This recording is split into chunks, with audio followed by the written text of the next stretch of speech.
വാർത്തകളിലേക്കും സ്വാഗതം. ലോകത്തെ പിടിച്ചുലച്ച corona virus അഥവാ കോവിഡ്-19 പശ്ചാത്തലത്തിൽ കുവൈറ്റിൽ പ്രവേശനത്തിന് നിയന്ത്രണം ഏർപ്പെടുത്തിയിട്ടുണ്ടെങ്കിലും പ്രവാസികൾക്ക് രാജ്യം വിടുന്നതിന് വിലക്കില്ലെന്ന് ആരോഗ്യ മന്ത്രാലയം അസിസ്റ്റന്റ് സെക്രട്ടറി ബുദാനിയ അൽ മുതാഫ് പറയുകയുണ്ടായി.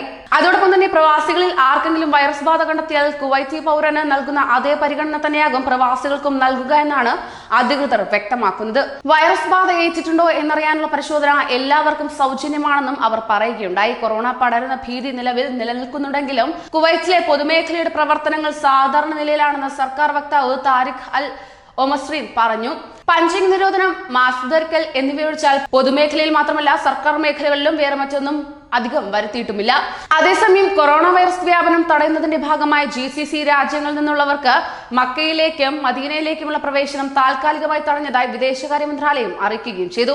നിലവിൽ സൗദിയിലുള്ള GCC പൗരന്മാർക്ക് നിരീക്ഷണ കാലാവധിയായ 14 ദിവസത്തിനകം രോഗം ഇല്ലെന്ന് തെളിയിക്കുകയാണെങ്കിൽ ഹജ്ജ് മന്ത്രാലയത്തിന്റെ പ്രത്യേക അനുമതിയോടെ ഉംറ തീർത്ഥാടനം അനുവദിക്കുമെന്നും വ്യക്തമാക്കി. രോഗം പടരുന്നത് തടയാനുള്ള മുൻകരുതലിന്റെ ഭാഗമായാണ് നടപടി. നവീന സംവിധാനങ്ങൾ ഉപയോഗിച്ച് പ്രവേശന കവാടങ്ങളിൽ നിരീക്ഷണം ശക്തമാക്കുകയും ചെയ്തിട്ടുണ്ട്. തീർത്ഥാടകരുടെ ആരോഗ്യ സുരക്ഷ കണക്കിലെടുത്ത് ശക്തമായ സുരക്ഷാ സംവിധാനങ്ങളാണ് പുണ്യനഗരങ്ങളായ മക്കയിലും മദീനയിലും ഒരുക്കിയിരിക്കുന്നതെന്ന് മന്ത്രാലയം വിശദീകരിക്കുകയുണ്ടായി. കൂടുതൽ പ്രവാസി വാർത്തകൾക്കായി ഈ ചാനൽ സബ്സ്ക്രൈബ് ചെയ്യൂ.